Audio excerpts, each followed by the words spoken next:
청약통장이 있긴 있었거든요. 지금 약간 해지할까 말까 고민 중에 있어요. 왜요? 10만 원 넣고 있었는데 25만 원 넣어야 된다고 하더라고요. 맞아. 지금 41년 만에 청약통장을 만들고 월에 10만 원 납입한 것까지가 납입 인정 금액이 됐었거든요. 이제는 25만 원으로 변경이 됐습니다. 이게 9월부터 시행될 예정이에요. 좋다고 생각하는 사람들이 많을 거예요. 그런데 실제로 이 내면을 보자면 국가에서 PF 쪽으로 문제가 생겼을 때나 아니면 이번에 전세 사기 많잖아요. 그런 거 도움을 줄 때나 이럴 때 기금이 필요한데 그 기금이 계속해서 줄어들고 있는 거예요. 그래서 어떻게 보면 그 기금을 충족시키고자 41년 만에 10만 원에서 25만 원 올린 거예요. 그러니까 많은 사람들이 처음에 이거 좋은 거 아니야? 라고 했다가 뒤돌아서 보니까 이거 봐라, 내 돈으로 다른 거 하려고 하네? 이 생각이 드니까 갑자기 반감이 들기 시작하는 거죠. 저 역시도 이거 듣고 많이 놀랐어요. 좋은 게 아니니까. 분노를 하는 이유는 왜냐면 이 청약통장으로 내가 좋은데 당첨이 되려고 청약에 넣었어요. 그런데 좋은 데는 경쟁률이 너무 높으니까 내가 당첨이 되질 않아요. 그리고 또 내가 넣고 싶은 청약이 있어요. 그런데 분양 가격이 너무 많이 올랐잖아요.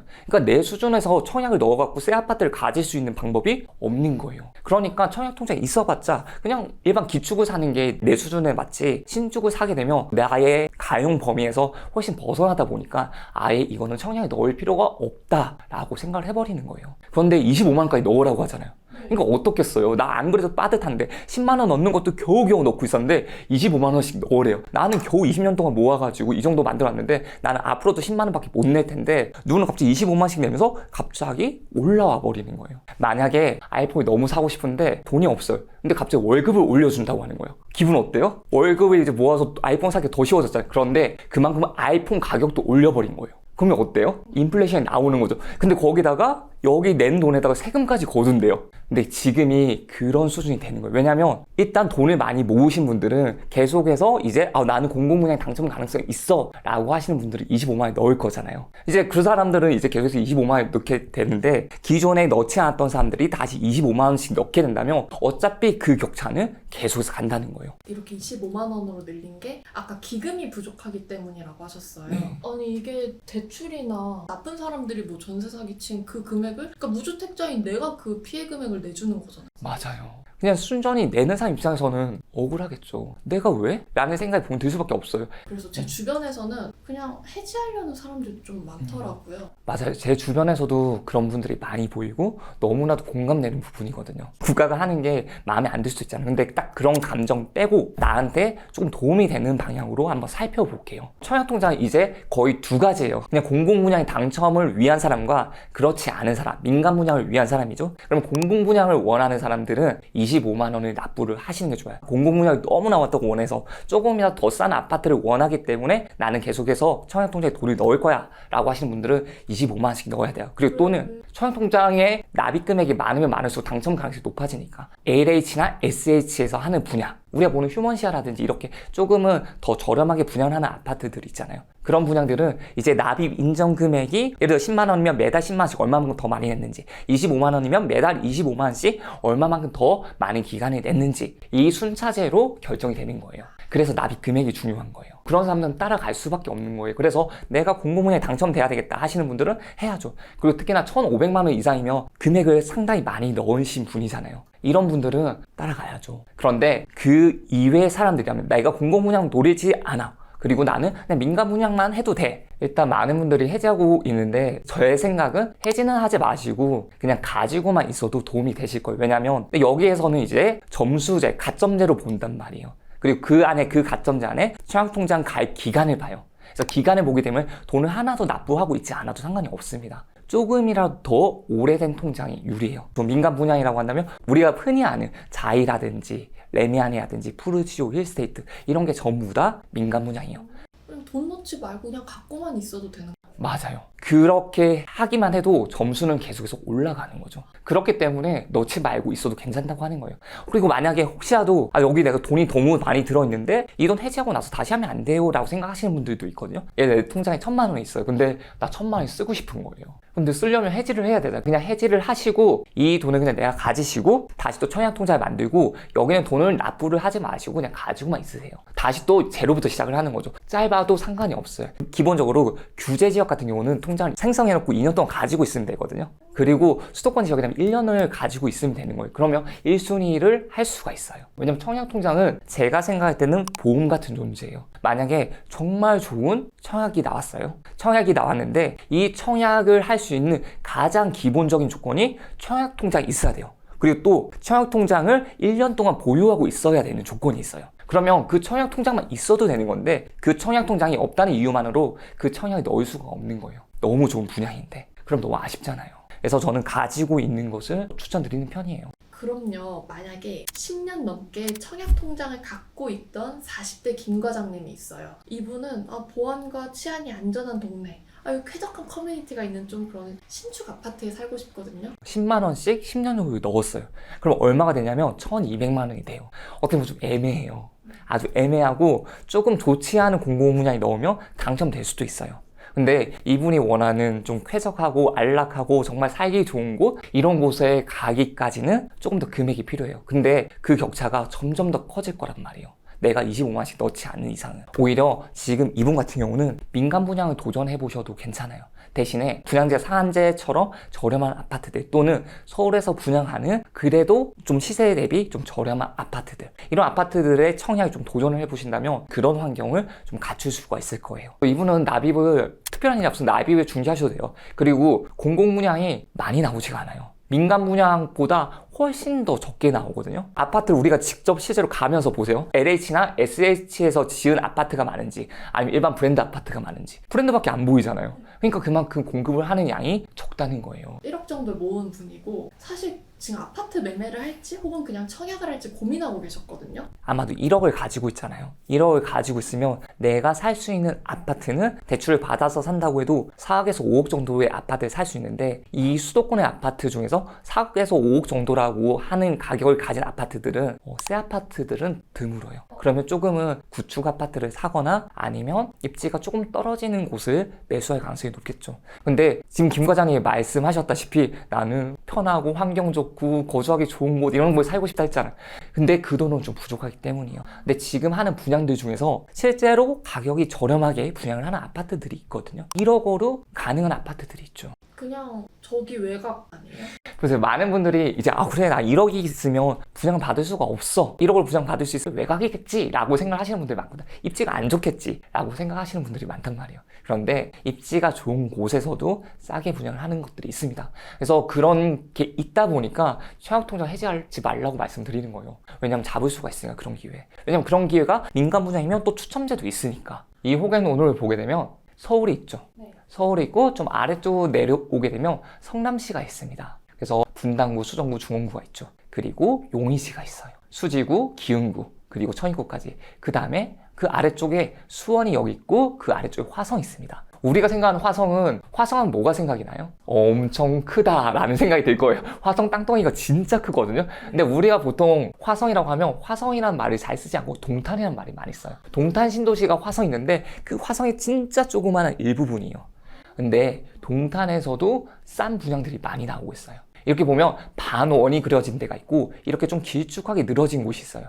이 경부고속도로를 기준으로 해가지고 이때 왼쪽에 있는 반달처럼 된 곳이 제1동탄입니다. 그리고 여기 이쪽 부근에 위치해 있는 곳이 제2동탄이에요. 제1동탄은 2007년도 정도부터 분양을 해서 입주를 했고요. 그 이후에 이제 제2신도시가 입주를 하기 시작했어요. 클릭을 한번 해볼게요. 여기를 보게 되면 몇 년도냐면 2015년부터 들어오기 시작한 거예요. 그러니까 기존에 있는 제1동탄보다 제2동탄이 그래도 더 신축 아파트가 많겠죠. 그리고 신축 아파트이기 때문에 사람들이 많이 선호하는 것도 있고, 특히 GTX-A 노선이 지납니다. 그렇기 때문에 정말 좋죠. 그러니까 전부 다 아파트로 다 구성이 되어 있단 말이에요. 그리고 그 아파트 단지 하나마다 쾌적성도 너무 좋아요. 쾌적하고 환경도 너무 좋고 없는 거 없게끔 너무나도 잘 되어 있어요. 단점이 좀 서울과 멀리 떨어져 있다는 거. 그런데 그게 다 조금이라도 극복이 된 게 GTX-A가 생기면서 만약에 서울로 출퇴근하는 사람이 있으면 조금 줄인 거. 그게 그래도 최근에 좀 좋아졌던 점이죠. 지금 11억, 12억 이러잖아요. 그쵸. 국민평이라고 부르는 게 11억, 12억이에요. 김 과장님은 1억밖에 없는데 어떻게 사요? 그렇죠. 그래서 이 기축을 산다면 살 수 있을까요? 김 과장님이? 못 사요.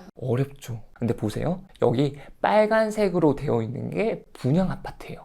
근데 여기 밑에 보니까 또 분양 아파트가 있어요. 32평 있는데 여기 클릭을 해서 보게 되면 분양을 하면 전용 5구가 우리가 아는 5구 A, 5구 B 타입이라고 하죠. 그게 우리가 말하는 보통 25평, 26평 정도가 되는 거예요. 근데 이거보다 조금 더 큰 평형인데 B 타입 얼마예요? 5억이 안 돼요. 이게 뭐냐면 내가 가진 돈으로 만약에 계약금이 10%면 어떻게 돼요? 5천만 원. 계약금이 20%면 얼마예요? 1억. 내가 가진 돈 돼요, 안 돼요? 되죠. 일단 계약금은 넣을 수 있어요. 보통 몇 %예요? 10에서 20% 정도가 돼요.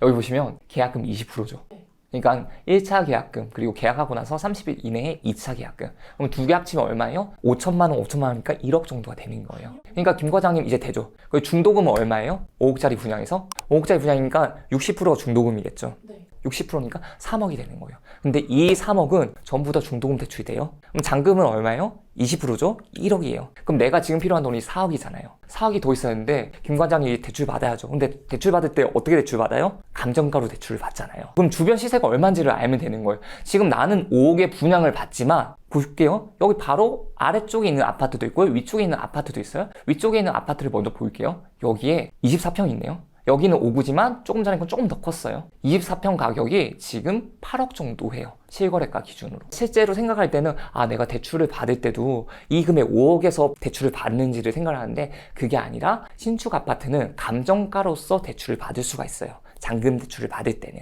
자, 그러면 우리는 5억에 대한 걸 받는 게 아니라 지금 시세로 보자면 8억에 대해서 받을 수도 있는 거예요. 근데 8억에서 우리가 받을 수 있는 대출금이 70%가 될 거예요. 근데 70% 대출을 받는데 10%면 얼마예요? 5억 6천을 대출 받을 수가 있는 거예요. 근데 그걸 대출을 다 받을 필요도 없는 거죠. 왜냐면 우리는 1억을 냈어요. 나한테 필요한 돈은 4억이니까. 그 4억에 대한 걸 대출을 내가 받을 수 있는 DSR만 되는지를 보면 되는 거죠. 그냥 이거는 내 연봉에 따라 달라진 거, 그리고 내 대출이나 이런 거에 따라 달라지는 거거든요. 근데 여기서 금리가 좀 더 내려가잖아요? 그러면 내 연봉이 더 줄어드는 거죠. 왜냐면 내가 얼마나 납부를 하는지를 보는 거니까. 1억 정도 가지고 있으면 여기 아파트에 청약 넣을 수 있는 거죠. 그러면 새 아파트에 환경 좋고 교통도 나름 괜찮은 좋은 곳에 이사를 갈 수가 있는 거죠. 이걸 잘 아셔야 돼요.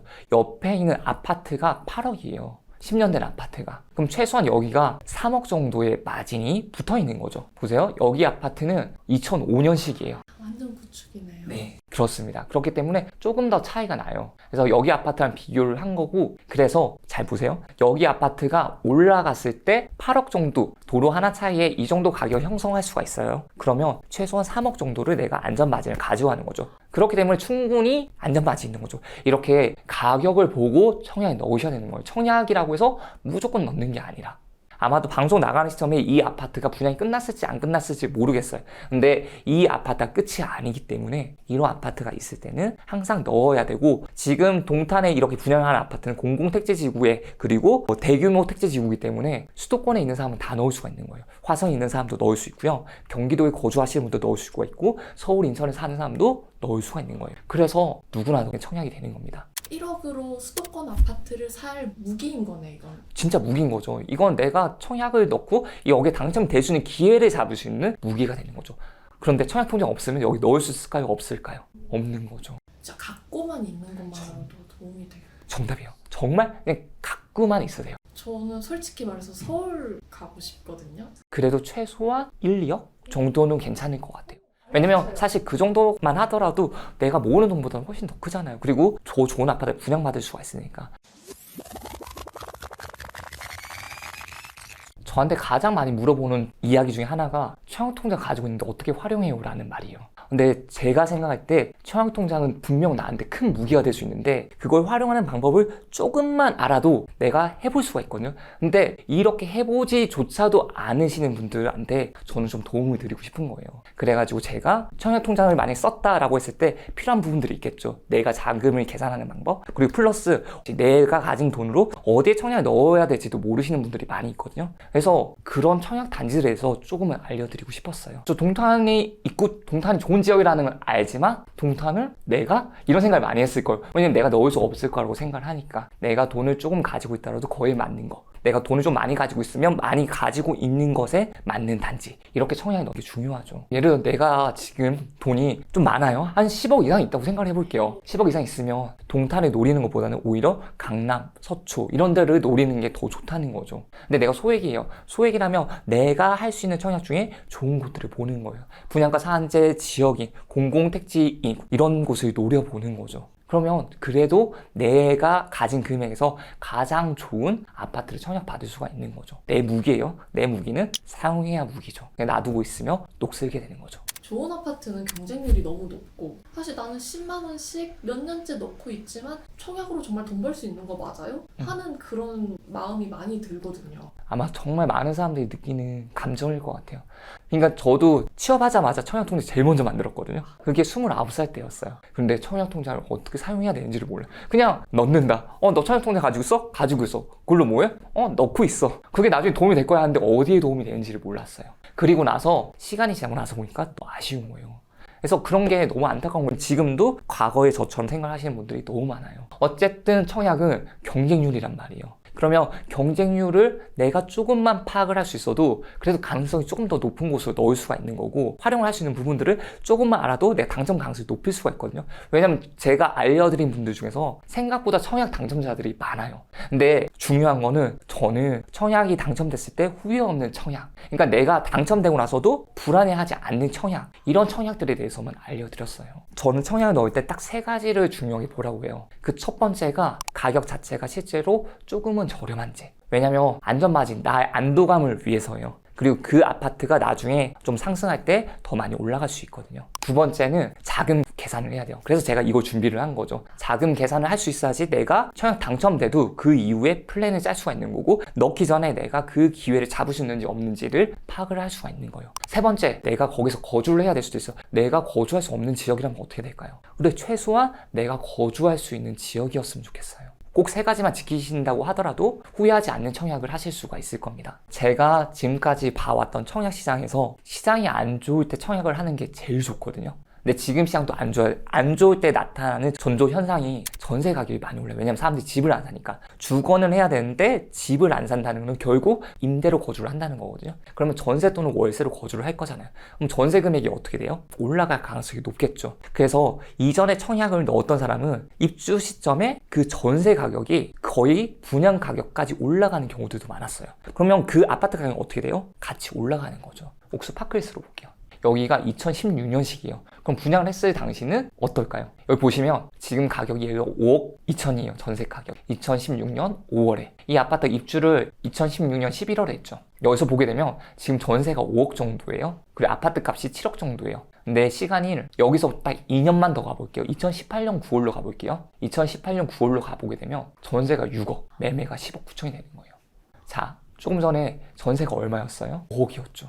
근데 1억이 올라버리는 거예요. 그러니까 내가 낸 돈만큼 전세가가 올라갈 수가 있는 거죠. 그리고 전세가가 지금처럼 좀 불안정한 시장에서는 전세 수요가 많기 때문에 조금 더 가속화돼서 올라갈 수도 있는 겁니다.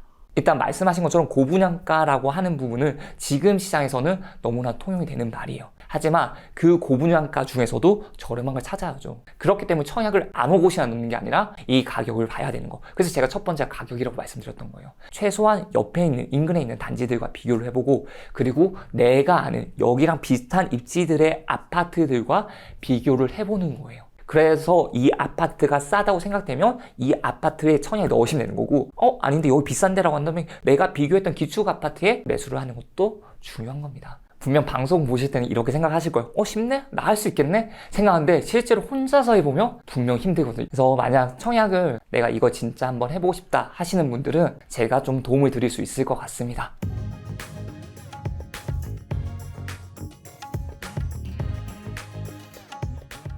주희님은 언제부터 부동산 시작하셨어요? 저는 말은 2015년이지만 거의 2016년도부터 본격적으로 투자를 시작했죠. 2015년, 16년 저는 그때 투자할 수 있었으면 진짜 좋았을 것 같거든요. 그랬을 것 같으세요? 진짜? 너무 좋은 거 아니에요? 저 운 좋은 거 맞아요. 운 좋은데 그때는 그게 운인 줄 몰랐어요. 왜냐면 그때는 아파트 가격이 지금이랑 똑같아요. 비싸다고 생각을 했거든요. 저는 집값 하락론자였거든요. 그래서 집값을 내릴 거지 지금 집을 왜 사? 어차피 내릴 건데 전세 월세로 사는 게 내 돈을 지켜준다고 생각을 했어요. 그래서 저는 그때까지도 내 집을 가져본 적이 단 한 번도 없어요. 청약통장 돈 넣으셨어요? 그러니까 청약 통장에 넣었죠. 근데 그걸 활용을 안 했다고 했잖아요. 그런데 집값이 오르는 게 보이는 거예요. 근데 그게 올랐을 때 내가 앞으로 정말 준비를 잘 하지 못한다면 전세 가격만 올려주거나 또는 내 집을 아예 가지지 못한 상태로 내 인생이 끝날 수 있겠다는 생각이 들었어요. 왜냐면 내가 모으는 돈보다 전세금이 올라가거나 매매 가격이 올라가는 게 훨씬 더 그 폭이 큰 거예요. 결혼하고 나서 전세를 알아보는데 전세가 없었어요. 그래서 휴가 3일 쓰고 전세집을 찾으러 다녔거든요. 일단 겨우 좋은 집을 구했어요. 그러면서 살고 있는데 정말 집값이 미친 듯이 오르기 시작하는 거예요. 특히 좋은 지역부터 오른다고 했잖아요. 제가 그때 살고 있었던 곳이 좋은 아파트는 아니었는데 전세 금액이 싼 곳이었거든요. 근데 그 아파트 가격이 진짜 이 아파트도 오를까라고 생각을 했던 아파트가 가격이 쑥 올라버리는 거예요. 그거랑 같이 전세 금액도 올라버리는 거예요. 그러다 보니까 와이프랑 저는 고민을 하는 거죠. 이거 우리 계속해서 난민 되는 거 아니야? 아무 데도 못 가는 거 아니야? 이거 집 살려고 하니까 벌써 1억이 올랐던데? 전세 살려고 해도 5천만 원 올랐던데? 우리 둘이 돈 모아도 이거 안 되잖아. 이런 이야기 오고 가는 거예요. 그러니까 내가 버는 월급으로만으로는 이 문제가 해결이 되지 않겠다라고 생각을 하고 투자를 하기로 결정을 했던 거예요. 그때 위기를 조금은 내가 기회로 만들려고 노력을 했던 거예요. 조금 전에 청약통장처럼 내 무기를 하나 장착을 하는 거죠. 그때는 몰랐어요, 진짜. 제가 아파트를 돌아다녀도 매수할까 말까 고민을 할 때도 이 아파트가 오를까? 이 아파트 비싼 것 같은데? 이런 생각만 했지, 이 아파트는 뭐 확신이 있어, 이 아파트는 몇 억이 오를 거야, 이런 생각을 한 적이 없단 말이에요. 근데 실제로 그 시간이 지나면서 이제 그게 보이기 시작하니까 이제 알겠더라고요. 이 시장에서 이 정도의 아파트면 싸다 비싸다. 제가 가진 지식으로 제가 예를 들어 29살에 주기로 돌아가잖아요. 그러면 제가 청약통장을 만들고 그 청약통장을 정말 잘 활용을 했을 것 같아요. 지금 드리는 말씀이 어떻게 보면 방송 중에서 중요한 말이 될 수가 있을 것 같아요. 청약통장을 놓고 방치를 해둔 사람들이 많이 있거든요. 이게 나한테 활용 가능한지 가능하지 않은지도 모른 채, 근데 알고 보면 정말 활용할 수 있는 조건을 많이 갖추신 분들도 있단 말이에요. 그런 활용할 수 있는 방법을 꼭 아셔야 돼요. 그걸 모르면 내가 정말 좋은 무기가 있지만 쓰지 못하는 거거든요. 청약해도 되고 안 해도 돼요. 그런데 내가 그 청약이란 무기를 쓸 수 있는 사람인지는 확인을 해보셔야 돼요. 제가 뭘 더 알아야 될지 모르겠어요. 보세요. 지금 오일제님의 조건을 어떤 걸 알아요? 청약통장 가지고 있는 거 왜 아는 거 있나요? 어떻게 활용해야 되는지 알고 있나요? 그걸 더 배워야 되는 거죠. 왜냐면 지금 오일제님이 가진 금액으로 어디를 할 수 있는지, 어떻게 활용을 해야 되는지, 그리고 내가 가진 특별한 게 뭐가 있는지, 이런 부분들을 다 알아야 돼요. 오일제님 싱글이잖아요. 그럼 싱글이면 싱글이 할 수 있는 청약이 또 있단 말이에요. 사람마다 뭐가 달라요? 다르죠. 신혼부부는 또 신혼부부대로 할 수가 있는 거죠. 다자녀를 하면 자녀가 많은 사람들도 경쟁을 할 수 있는 게 있어요. 그래서 할 수 있는 조건들이 많아요. 월브스터디에서 내가 청약통장에 돈을 얼마나 넣어야 되는지, 그리고 청약통장을 어떻게 활용을 해서 청약에 당첨될 수가 있는지, 그리고 내가 가진 돈으로 어떻게 청약에 넣을 것인지, 이런 것들을 다 알려드릴 겁니다. 내가 당첨될 수 있는 가능성을 조금은 올릴 수가 있는 거죠. 근데 그 조금이 내가 당첨이 된다 안 된다가 결정이 돼버리는 거니까 너무 중요하죠. 실제로 그렇게 해서 당첨이 되신 분들이 있대도요. 주인님 안 그래도요, 알쓸청약 유튜브 영상에 이런 댓글이 달리더라고요. 제가 말씀드리고 싶은 거는 비행기 타입 신혼 특공으로 넣었다고 그랬잖아요. 그러니까 내가 특공에 어떤 특공을 넣어야 되는지 안 거고, 그리고 내가 선택을 할 때 어떤 타입을 선택을 해야 되는지를 알게 된 거거든요. 이 두 개만 알아도 가능성이 높아진 거잖아요. 그래서 청약에 당첨된 거잖아요. 이분이 수방사 당첨되신 거예요. 수방사 영상이거든요. 나 지금 소름 돋았잖아요. 그러니까 이분은 몇 억을 버신 거예요, 지금. 그렇죠. 내가 어떤 유리한 무기를 가지고 있는지 정확하게 아시고 청약에 넣잖아요. 그럼 당첨 가능성을 훨씬 더 높일 수가 있는 거예요. 진짜 좋지 않나요? 내 경쟁력만 알아도. 내 경쟁력이 어마어마한 건데 어마한지 몰라요, 많은 분들이. 왜냐면 신혼부부라고 그랬잖아요. 근데 신혼부부 많잖아요, 주변에. 나는 신혼부부 중에 그냥 조금일 거야, 나 안 될 거야, 끝이에요. 이분도 된다고 100% 자신이 있었을까요? 아니었을 거거든요. 근데 그 중에서도 가능성을 좀 높이기 위해서 행동을 하신 거잖아요. 이렇게 하셔야 됩니다.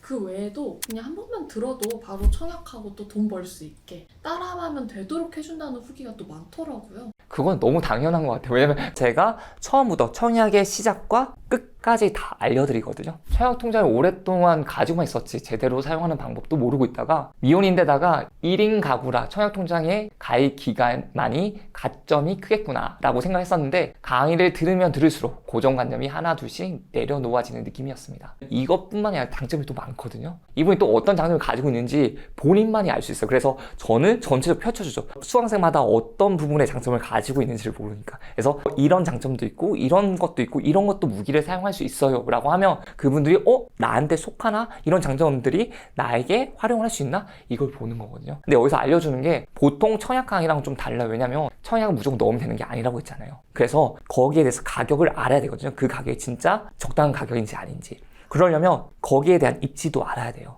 그런 부분들까지도 설명을 해드려요. 그래서 이런 후기도 보이는 거죠. 가격 적정성을 판단하는 법도 너무 유익했습니다. 그리고 신청하는 법부터 당첨되고 나서도 어떻게 행동해야 하는지 다 알려주니까 이런 부분들이 저도 처음에 힘들었거든요. 그래서 처음에 청약을 어떻게 해야 되지 고민했던 것부터 당첨되고 나면 어떻게 해야 되지 이 고민들까지 싹 다 녹여버린 거예요. 저는 청약뿐만이 아니라 일반적인 부동산 투자까지도 다 같이 하잖아요. 그러니까 전체적으로 다 같이 보면서 좋다 나쁘다를 판단을 할 수가 있는 거죠. 이 수강을 하시는 분이나 아니면 방송을 들으시는 분들한테 도움이 될 수 있는 가장 큰 장점이 아닌가 싶습니다. 그동안 왜 광탈했는지 알 것 같다라고 하셨습니다. 가점이 낮은 것도 아닌데 넣는 족족 왜 떨어지는지. 청약 당첨에도 전략이 따로 있고 찰나의 차이에 어마어마한 자산의 격차가 벌어지는 것도 보고 그냥 로또라고 생각했는데 이 또한 100%의 운의 영역만은 아니랐다는 사실에 많은 사람들이 운으로 생각을 해요. 청약이. 많은 사람들이 이제 청약을 확률로 생각을 하시는 분들이 많거든요. 그런데 확률보다는 전략으로서 돈 버는 청약을 할 수 있게끔 해드리고 싶었어요. 이 영상을 지금까지 봤다는 거는 청약에 관심이 있고 그래도 내가 내 집 마련을 해보고 싶다는 사람들이 많은 걸로 생각이 됩니다. 근데 저는 청약이 꼭 답이라고 생각하진 않아요. 여러 가지 방법이 있을 텐데 청약은 그 중에서 하나의 보험이라고 생각해 볼 수가 있는 거예요. 그 청약을 가지고 있으면 나에게 좋은 무기가 될 수도 있을 거고 언젠간 한번 써볼 수도 있을 거예요. 그래서 내가 조금이라도 더 좋은 자산을 갖는다든 또는 내가 조금이라도 더 좋은 노후를 준비하든 이런 부분에서 제가 청약으로서 조금이라도 도움이 되고 싶습니다. 청약에 성공하거나 아니면 내 집 마련을 하신 분들께 조금이라도 도움이 되면 좋겠어요. 이렇게 내가 자산을 쌓아가고 조금은 더 좋은 노후를 준비하는데 그렇게 되면 너무 좋겠습니다. 지금 제가 생각에 좀 긴 영상이 될 수 있을 것 같은데 지금까지 보시느라 너무 고생 많으셨고요. 혹시라도 좀 혼자서 하기 힘들다라고 생각이 되시는 분이 있다면 강의를 들을 수 있게끔 링크를 남겨드리도록 할게요. 그리고 이 강의가 처음 하시는 분들에게는 1,000원으로 제공이 되거든요. 근데 그 말은 정말 도움을 드리고 싶다는 걸 무조건 들어야 된다는 걸 이야기를 하는 거기도 해요. 그래서 관심이 있으신 분들은 꼭 저와 같이 청약에 대해서 한번 잘 알아보는 시간을 가지면 좋을 것 같습니다.